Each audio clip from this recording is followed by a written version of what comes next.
Hello, I'm D.K. Wall, author of novels and short stories. Whether it's a tale I'm spinning or a thought I'm sharing from my home here in Asheville, what you are about to hear is 100% true, except for the parts I made up. Welcome to Musings and Tales.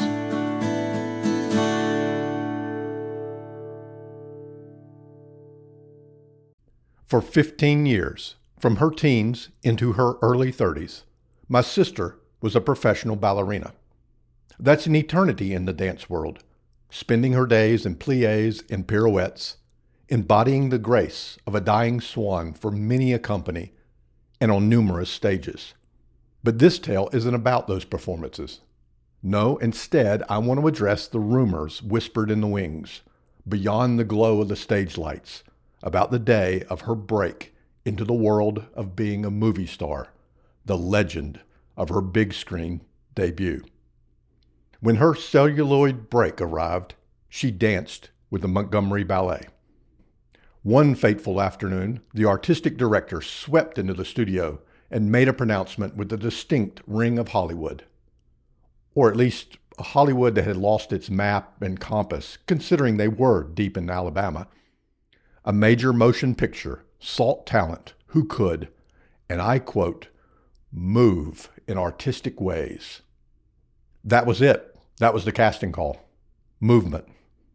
And who could move better than a professional dancer? With precious few other details, they imagined bringing a major musical to movie-going audiences.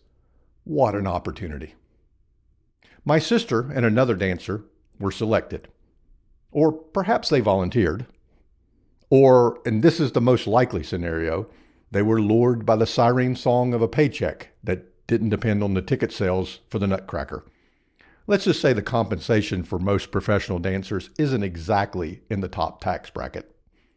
Our lucky pair piled into a car and drove to the undisputed movie-making mecca of Selma, Alabama, Tinseltown of the South. Upon arriving at the designated location, they were immediately introduced to the first and most sacred rule of the film world: waiting. They performed a masterclass in the fine art of sitting for hours, still clueless what role they were to play.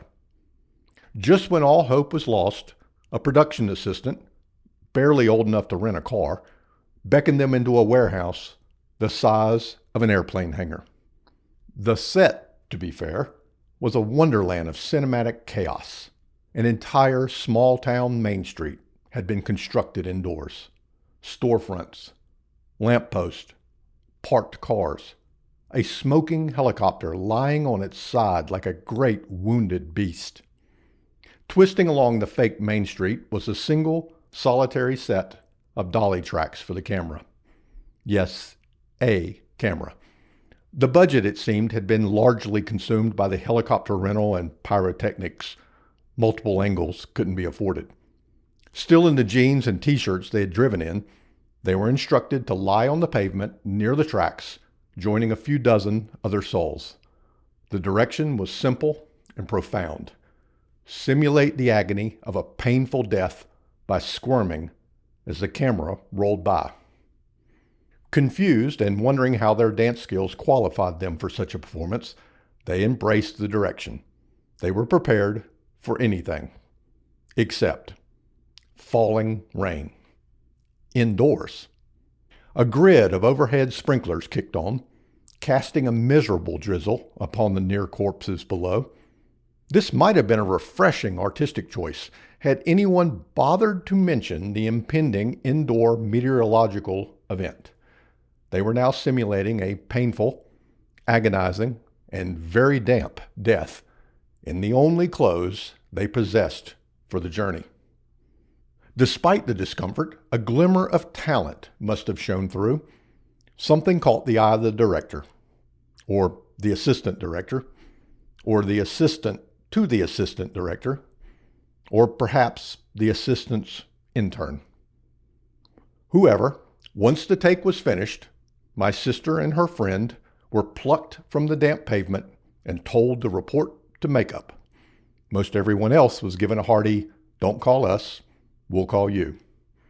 Years of mastering the pas de deux had apparently forged the perfect pas d'amour. Dancers are accustomed to stage makeup, but what followed was an ordeal lasting several hours.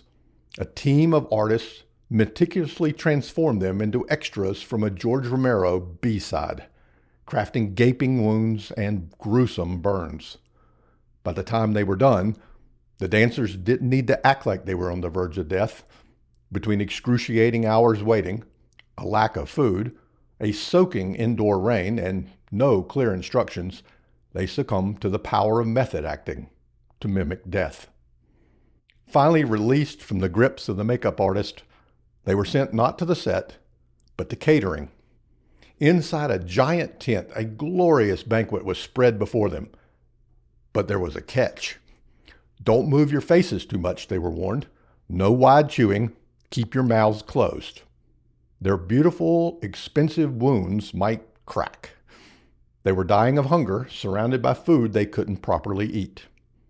At long last, stomachs rumbling, they were summoned to the stage. It was time for their close-up. Their role, it was now crystal clear, was to die. Slowly, agonizingly, beautifully. Who else but a dancer, with their unparalleled body control, could execute such a maneuver on command? And so upon hearing the call for action, they died. Wasn't quite good enough. Take two, faster this time. And so they died again. Take three, slower. And again. Let's try it this time with a turn. And again. Now, I need you to drop. And again. Can you do it curvier? I should note they exchanged a look of profound confusion, trying to decipher the geometry of a curvy death. But being professionals, they gave it their best shot. They died in total 18 times, enough to exhaust the lives of not one but two cats. On the last take, they received the ultimate direction, a single perfect word. They were to writhe. And writhe they did. Trained in the most demanding physical arts, they writhed like no one had ever writhed before. It was the Mount Everest of on-screen death throes. Cut! Print it! A full 24 hours after their arrival, without a moment of sleep, they were released. They drove back to Montgomery and returned to ballet rehearsals. Save for when a small check arrived in the mail as compensation, they thought little what was to become of their starring moment. Until months later, the movie, a remake of a legendary, if of somewhat questionable quality, film, was released.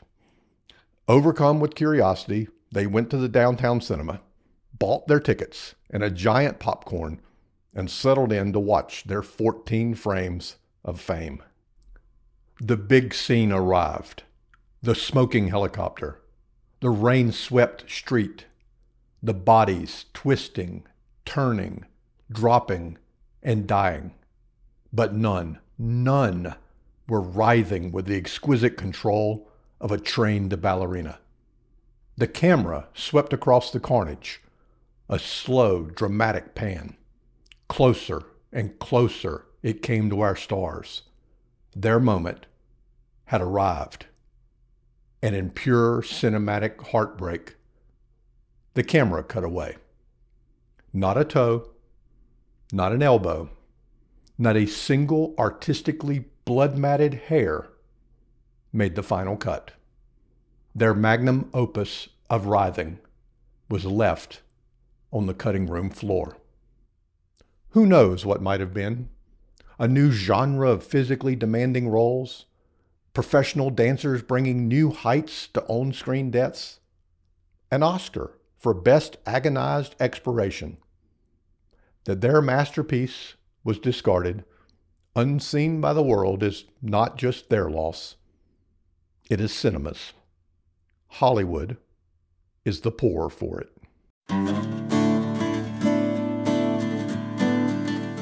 Thank you for letting me bend your ear today. If you enjoy the yarns I spin here, I invite you to explore my novels and short stories over at my online home, dkwall.com. That's dkwall.com. It would also mean the world to me if you'd follow or share this podcast so these tales can travel a little further. Your interaction tickles those little computer gremlins that spread the news. Until the next episode of Musings and Tales, happy reading.